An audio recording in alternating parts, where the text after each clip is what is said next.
नमस्कार, इस बुलेटिन में आप सभी का स्वागत है। आपके साथ मैं हूं नीता सिंह और सुर्खियों के बाद सबसे पहले बात 2019 के सबसे बड़े महासंग्राम का ऐलान हो गया है। चुनाव आयोग ने लोकसभा चुनाव 2019 के लिए तारीखों का ऐलान कर दिया है। देश में इस बार 7 चरणों में मतदान होंगे और 23 मई को मतगणना होगी। चुनाव की तारीखों के ऐलान के साथ ही पूरे देश में आचार संहिता भी लागू हो गई है।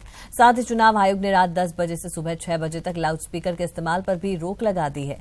राजस्थान की 25 लोकसभा सीटों के लिए 2 चरणों में मतदान होंगे। चुनाव आयोग ने ईवीएम की सुरक्षा को ध्यान में रखते हुए ईवीएम को ले जाने वाले सभी पोलिंग पार्टियों की गाड़ियों में जीपीएस लगाने का फैसला भी किया है। 2019 के ऐलान जंग के बाद सूबे में सियासी सरगर्मियां बढ़ गई है, लेकिन अभी तक दोनों ही पार्टियों की ओर से उम्मीदवारों की घोषणा नहीं की गई है। चुनाव तारीखों के ऐलान के बाद अब दोनों ही पार्टियों के लिए माथापच्ची सी बढ़ गई है।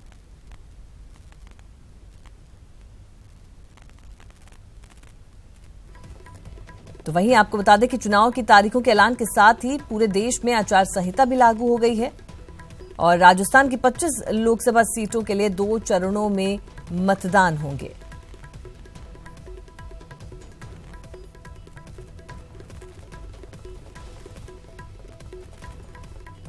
एक 29 मई और 6 मई को राजस्थान में लोकसभा सीटों के लिए 25 लोकसभा सीटों के लिए मतदान किया जाएगा और देश में इस बार 7 चरणों में मतदान होंगे और 23 मई को मतगणना होगी। तो फेज 2 18 अप्रैल को मतदान किया जाएगा। तीसरे फेज में 23 अप्रैल को मतदान किया जाएगा। चौथे फेज में 29 अप्रैल को मतदान होगा। 5वें फेज में यानी 6 मई को मतदान किया जाएगा। Undergoing 2 phases, Karnataka, Manipur, Rajasthan, Tripura. लेकिन हमने जो इसमें नोट किया है, एक तो अपना चुनाव जो है चौथे और 5वें चरण में होगा। चौथे चरण में 13 संसदीय क्षेत्रों के चुनाव होंगे और 5वें चरण में 12 संसदीय क्षेत्रों के चुनाव होंगे। पहला जो चरण है 4th, ये इसमें 29/4 को होगा और 5वां चरण में पोलिंग जो है वो 6/5 को होगी।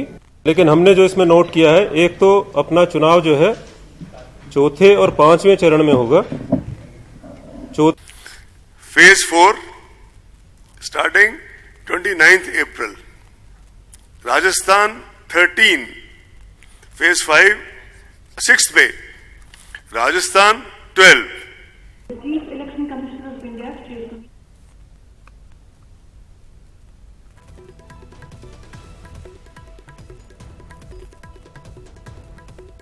तो वहीं आपको बता दें 2019 के सबसे बड़े महासंग्राम का ऐलान कर दिया गया है और इस बार देश में 7 चरणों में मतदान होंगे और 23 मई को मतगणना की जाएगी। वहीं आपको बता दें कि राजस्थान में 2 फेज में मतदान किया जाएगा।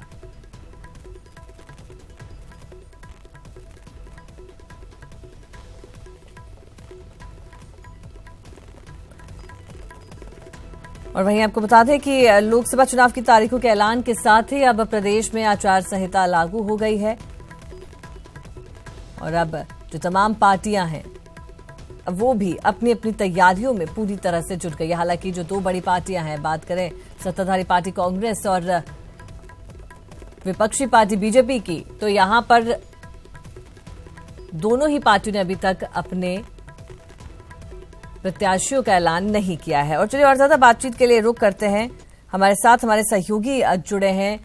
जयपुर से बाबूलाल धायल हमारे साथ जुड़े हैं, बीकानेर से रवि विश्नोई हमारे साथ होंगे और जयपुर से गोवर्धन चौधरी भी हमारे साथ जुड़ चुके हैं। सबसे पहले मैं गोवर्धन जी आपका रुख करूंगी और जिस तरह से लगातार अब माथापच्ची और ज्यादा जल्दी और ज्यादा यहाँ पर सही तरीके से और सही वक्त में अपने प्रत्याशियों का ऐलान करने के लिए पार्टियां भी पुरजोर तरीके से जुट चुकी हैं। ऐलान हो चुका है यहाँ पर तारीखों का।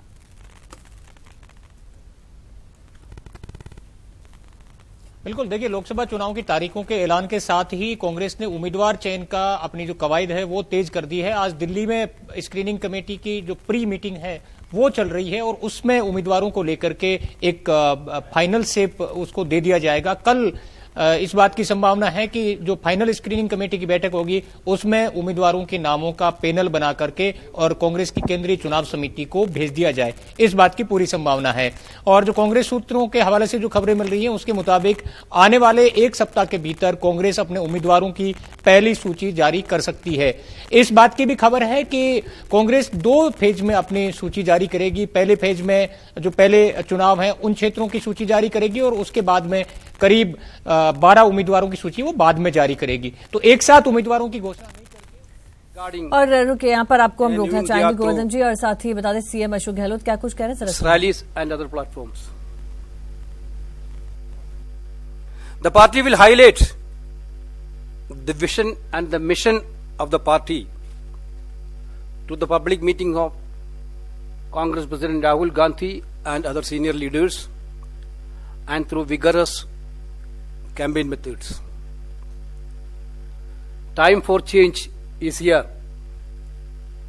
On 23rd May, people of the country will choose a new government.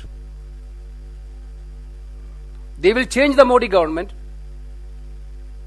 which believes in all talks but no work. In last 5 years, we are all witnessed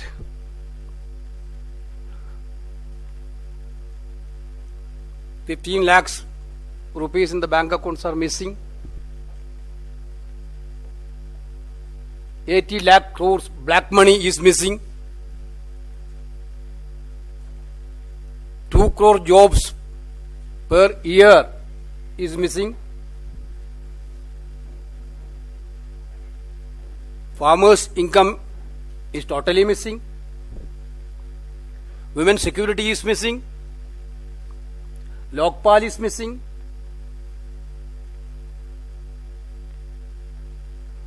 This is the government and the only PM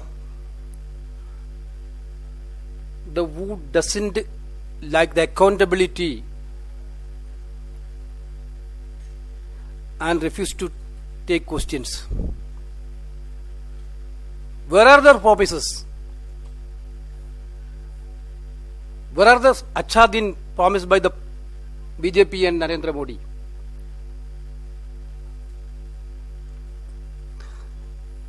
All the promises has become unfulfilled. I think that is why their manifesto itself is missing from their website now. Because we can take each and everything of their manifesto, whichever is there, what has been fulfilled. Therefore, it is not there in their website now.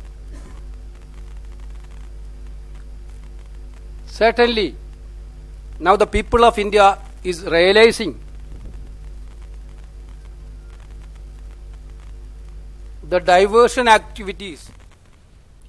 तो यहाँ पर आप सुन रहे थे कांग्रेस की तरफ से press conference की जा रही थी लोकसभा चुनाव की तारीखों के ऐलान के बाद। और चलिए एक बार फिर से रुक करते हैं, हमारे सहयोगी हमारे साथ जुड़े हुए हैं जयपुर से गोवर्धन जी हमारे साथ मौजूद हैं। गोवर्धन जी, जो हम बात कर रहे थे कि किस तरह से अभी तक प्रत्याशियों का ऐलान नहीं हुआ है, अब और ही ज्यादा ताकत पूरी झोंक दी गई है सभी पार्टियों की तरफ से। कांग्रेस भी लगातार बैठकों पर बैठकें की हो रही है, क्या कुछ लगता है जल्द नाम सामने होंगे?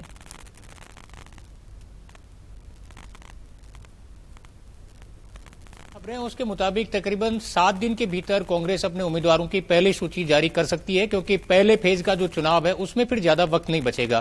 तो लिहाजा कल स्क्रीनिंग कमेटी की फाइनल बैठक होने के बाद केंद्रीय चुनाव समिति को नाम भेजे जा सकते हैं और फिर जो पहले फेज की चुनावों की जो लिस्ट है वो जारी हो सकती है। जहां तक इस चुनाव में मुद्दों की बात है तो कांग्रेस अपने सरकार के 80 दिन का जो कामकाज है उसको मुद्दा बनाएगी। किसानों की कर्ज माफी है, बेरोजगारों को बेरोजगारी भत्ता है और इसके अलावा सरकार ने जो दूसरी घोषणाएं की हैं उनको लेकर के चुनाव अभियान के दौरान उपलब्धि के तौर पर पेश किया जाएगा। साथ ही बीजेपी ने जो एयर स्ट्राइक के बाद जो हालात पैदा हुए हैं उसको काउंटर करने के लिए कांग्रेस जो सेना की शहादत है उसको मुद्दा बनाएगी कि बीजेपी पर पहले भी वो आरोप लगाती रही है कांग्रेस की सेना की शहादत का राजनीतिकरण करने का, तो ये मुद्दा लोकसभा चुनाव के कैंपेन के दौरान भी कांग्रेस जोर शोर से उठा सकती है। एक संभावना यह भी है कि कांग्रेस एयर स्ट्राइक के बाद जो माहौल पैदा हुआ है उसको देखते हुए 2 से 3 सीटों पर रिटायर्ड जो सैन्य अधिकारी हैं उनको भी उम्मीदवार बनाने पर गंभीरता से विचार कर रही है। इसके लिए सेना और वायुसेना के 2 रिटायर्ड ऑफिसर हैं, उनको उम्मीदवार बनाने को लेकर के प्रारंभिक तौर से चर्चा भी हुई है। अब ये देखना होगा उम्मीदवारों की जब लिस्ट सामने आएगी तब, लेकिन जो माहौल बना है उसको बुनाने के लिए कहें या जो माहौल को राजनीतिक तौर से पक्ष में करने के लिए पार्टी ये दाव भी चल सकती है। हालांकि बीजेपी भी इस पूरे मुद्दे को लेकर के शुरुआत से ही आक्रामक रही है। तो ऐसे में बड़ा रोचक चुनावी मुकाबला राजस्थान में देखने को मिलेगा, क्योंकि विधानसभा चुनाव के अगर आंकड़ों को देखा जाए तो बीजेपी और कांग्रेस के बीच वोट परसेंटेज का कोई बहुत सिग्निफिकेंट फर्क है नहीं। ऐसे में बहुत कांटे की टक्कर हो सकती है। उम्मीदवारों की घोषणा के बाद असली मुकाबला सामने आएगा कि किसका पलड़ा कितना भारी रहेगा, कौन किसको मात देगा, ये उम्मीदवारों के सामने आने के बाद ही चीजें तय हो पाएगी। लेकिन इतना जरूर है कि इस बार का चुनाव अभियान 2014 की तुलना में काफी कुछ मायनों में अलग होने वाला है। एक बड़ा फर्क यह है कि पिछले चुनावों के दौरान बीजेपी यहां पर सत्ता में थी, इस बार यहां पर कांग्रेस सत्ता में है। जो ट्रेंड बताता है पिछले 4-5 चुनावों का, वो ट्रेंड ये है कि जिस पार्टी पर रोकना चाहूंगी सीएम अशोक गहलोत क्या कुछ कह रहे हैं, जरा सुनते हैं। मैं जो देश की संस्थाओं के साथ में आज पूरा मुल्क चिंतित है, लोकतंत्र खतरे में है, देश खतरे में है और संविधान खतरे में है।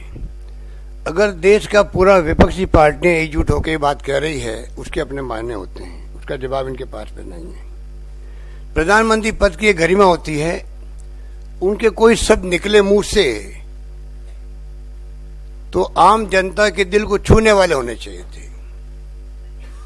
दुर्भाग्य से आपने महसूस किया होगा 5 साल में कभी ऐसी कोई बात नहीं कही प्राइम मिनिस्टर नरेंद्र मोदी जी ने जो लोगों के दिल को छूती हो।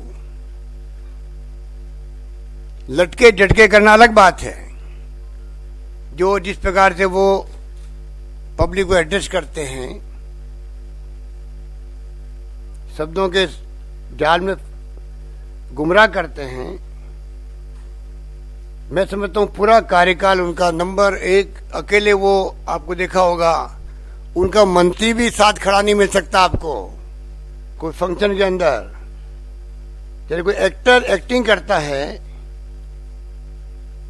उस रूप में उन्होंने अपना को पेश किया, हजारों करोड़ रुपए फूंक दिए विज्ञापन में, पब्लिसिटी में, मार्केटिंग के अंदर। अगर मोदी जी, मैंने भी एक मीटिंग में कहा राजस्थान में, बॉलीवुड के अगर एक्टर होते तो ज्यादा कामयाब होते वो लोग।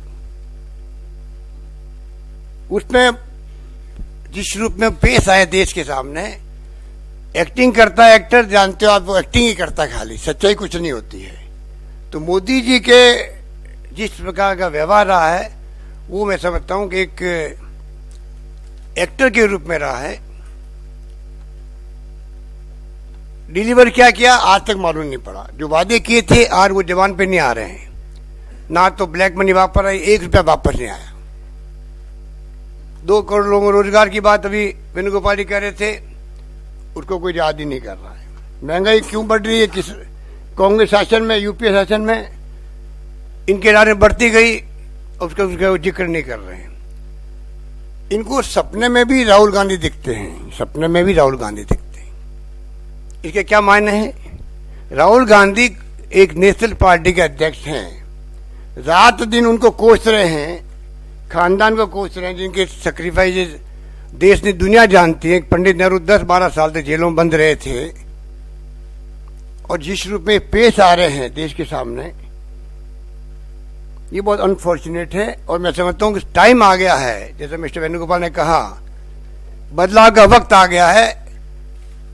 23 मई को देखेंगे आप, नई सरकार आप पाएंगे देश के अंदर, जैसी परिणाम आएंगे और देश देखेगा, क्योंकि देशवासियों ने मन के अंदर निश्चय कर रखा है। आज तो भय का माहौल है, डर का माहौल है, आशंका का माहौल है।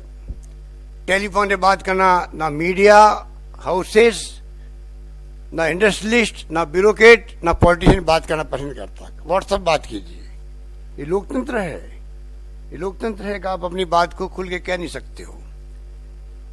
दो लोग राज कर रहे हैं, प्रधानमंत्री नरेंद्र मोदी और अमित शाह।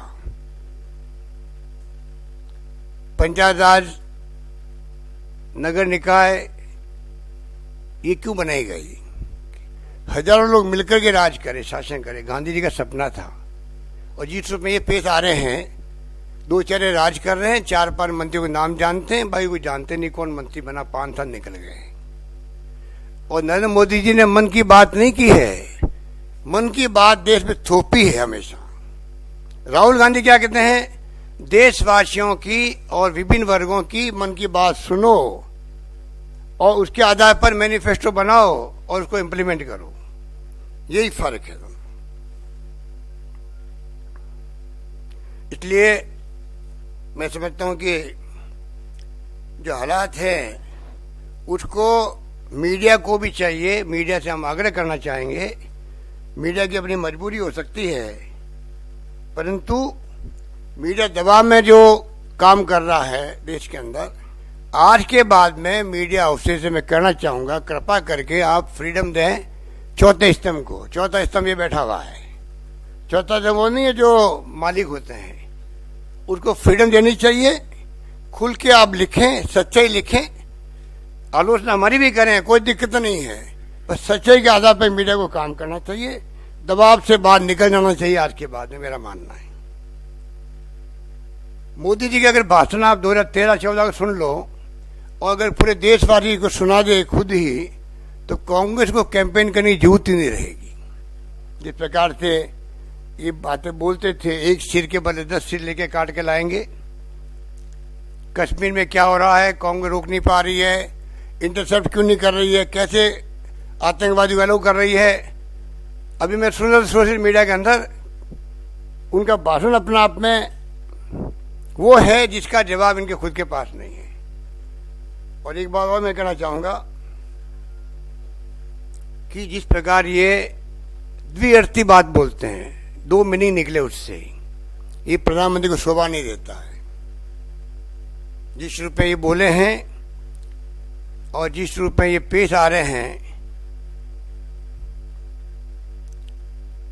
आप खुल के बात करो। आपको जिस रूप में अभी कांग्रेस के नेताओं को, विपक्ष को, ये सेना के शौर्य पर शक कर रहे हैं, संदेह कर रहे हैं। कौन कर रहा है? आजादी के बाद में किसी भी देश के किसी व्यक्ति ने ना आर्मी पे, ना नेवी पे, ना एयरफोर्स पे शक किया होगा। उनके शौर्य पर, उनके बलिदान पर हम सबको गर्व है। पर अगर मान लीजिए कोई एक्शन आपने किया है, राहुल गांधी वो व्यक्ति थे जो सबसे पहले आगे कहा पुलवामा के बाद में हम सरकार के साथ खड़े हैं। तमाम विपक्षी दल ने इस बात का समर्थन किया। पूरे मुल्क में जो कैंडल मार्च निकाले गए नौजवानों के द्वारा, उसके माध्यम से आक्रोश व्यक्त किया गया, साथ में एकजुटता दिखाई गई। पूरा मुल्क सरकार के साथ खड़ा है। उसके बावजूद भी मोदी जी को इस बात का गर्व होना चाहिए था कि संकट की घड़ी में चाहे पक्ष हो या विपक्ष हो, लोकसभा पे जब हमला हुआ था तो सोनिया गांधी जी ने जब वाजपेयी को टेलीफोन कर दिया तो वाजपेयी जी ने उस बात को अप्रिशिएट किया। क्या मोदी जी को विपक्ष की भूमिका को अप्रिशिएट नहीं करना चाहिए था?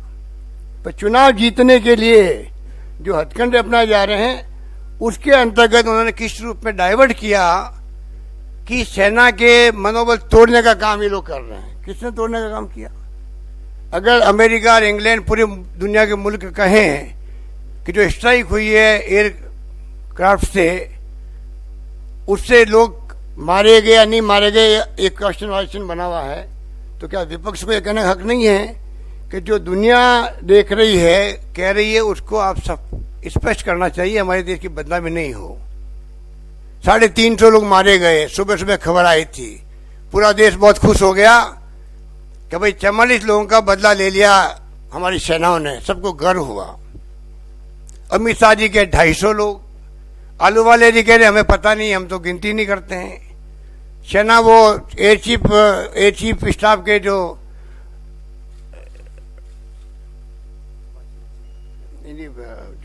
चीफ ऑफ एयर स्टाफ, उन्होंने कहा कि हमारा ये काम नहीं, सरकार बताएगी। तो क्या अगर इस पर क्वेश्चन मार्क दुनिया लगा रही है तो विपक्ष नहीं पूछ सकता है?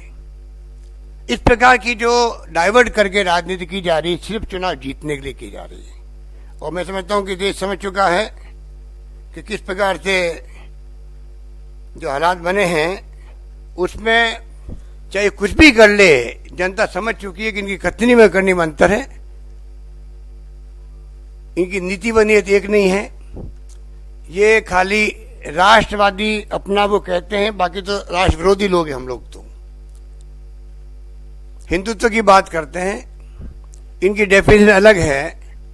आप बीजेपी ज्वाइन करता उस दिन जब वो राष्ट्रभक्त बन जाता है, वरना वो राष्ट्र विरोधी होता है। और पहली बार देखा चलन, कोई आलोचना करते सरकार की तो सीधा राष्ट्रद्रोह का आरोप लगता है उसके ऊपर। ये कभी नहीं होगा। ये जो हालात बने देश के अंदर, आप सबको मालूम है, मीडिया वाले आप हमारे साथी हैं। तो मैं चाहूंगा कि ये मौका है, आज जो इलेक्शन कमीशन ने जिस रूप में आखिर में आज वो दिन आ ही गया जिसका इंतजार पूरे देश को था। कभी 4 तारीख को मार्च, कभी 8 मार्च, कभी 9 मार्च, कभी 10 मार्च। मैं समझता हूँ पीएमओ ने जिस प्रकार से इंटरवीन किया होगा, मेरा ऐसा हंच है इलेक्शन कमीशन को दबाव में लेकर के ये तारीख आज अनाउंस करवाई गई है, दबाव में लेकर करवाई गई है। कोई कारण नहीं था, इलेक्शन कमीशन की मंशा थी 4 तारीख को अनाउंस करने की। दबाव में उनको आज डेट बदलनी पड़ी। जब तक मोदी जी पूरे देश के अंदर अपने शिलान्यास, अपने उद्घाटन, उनके मंत्री और प्रधानमंत्री जी, आजकल नई परंपरा शुरू हो गई बटन दबाने की। बटन दबा के उद्घाटन होने लग गए देश के अंदर। वो जब तक पूरे नहीं हुए तब तक उनकी डेटें बदलती गई। खैर आखिर वो दिन आ ही गया है। मैं फिर कहना चाहूंगा मीडिया के भाइयों से, बहनों से, पूरे आपके लोगों से कि दबाव से निकलिए और देश को सच्ची तस्वीर बताइए। धन्यवाद।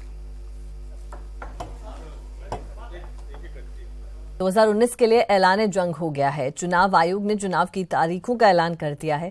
सूबे में 2 चरणों में चुनाव होंगे और 23 मई को नतीजे आएंगे। ये रिपोर्ट देखिए।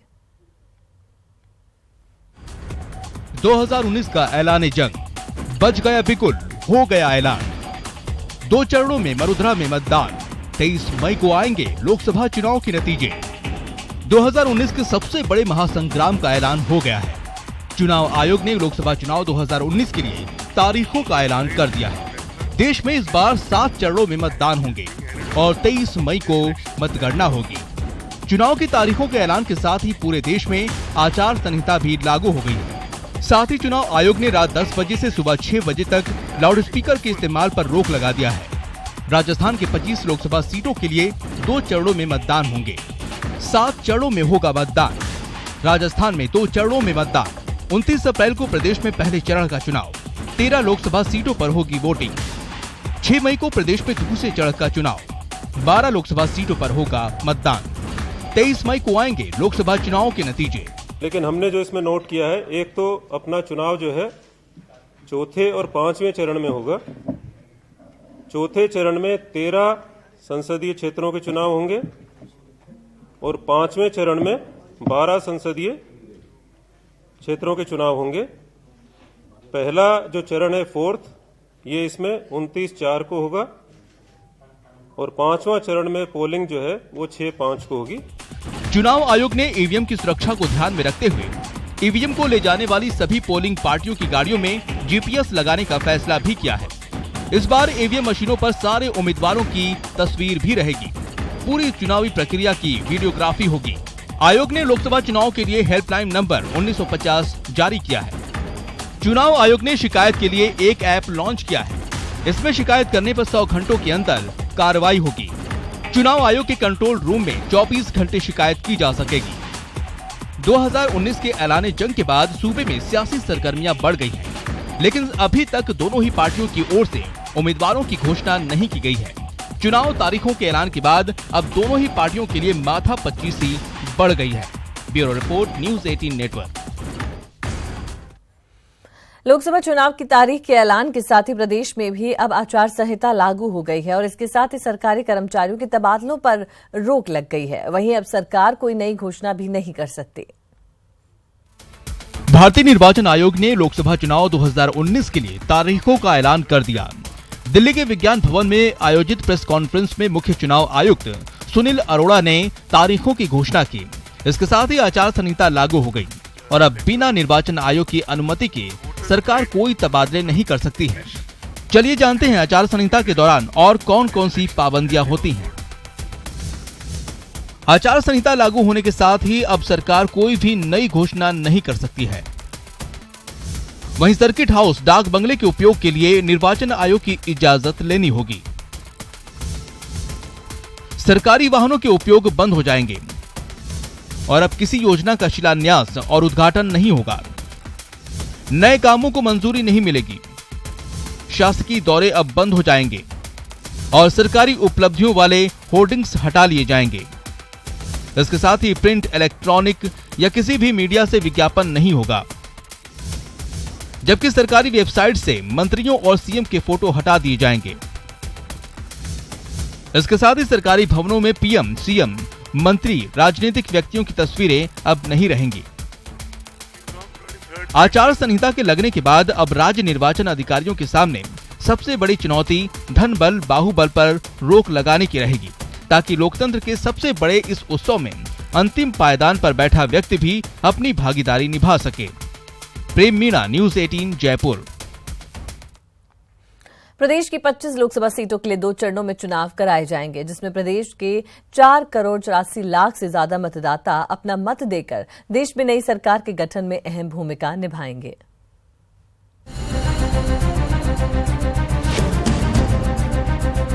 लोकसभा चुनाव 2019 के लिए बिगुल बज चुका है। प्रदेश में इस बार 2 चरणों में चुनाव कराए जाएंगे। 29 अप्रैल को पहले फेज का, जबकि दूसरे फेज का चुनाव 6 मई को कराया जाएगा। 22 फरवरी को अंतिम मतदाता सूची के मुताबिक इस बार प्रदेश में कुल मतदाताओं की संख्या 4 करोड़ 84 लाख 79,229 है, जिसमें पुरुष मतदाताओं की संख्या 2 करोड़ 52 लाख 64,998, जबकि महिला मतदाताओं की संख्या 2 करोड़ 32 लाख 14,231 है। सबसे ज्यादा जयपुर जिले में 46 लाख 62,969 वोटर्स हैं, जिनमें पुरुष वोटर्स की संख्या 24 लाख 47,996 है, जबकि महिला मतदाताओं की संख्या 22 लाख 14,973 है। वहीं सबसे कम 4,29,818 वोटर्स जैसलमेर में हैं, जिनमें पुरुष मतदाताओं की संख्या 2,28,826 है, जबकि महिला मतदाताओं की संख्या 2,09,92 है। पिछली बार बीजेपी ने सभी 25 सीटों पर जीत का परचम लहराया था। अब देखना है कि इस बार मतदाता किसके सिर जीत का सेहरा पहनाते हैं। Bureau report, news 18 network.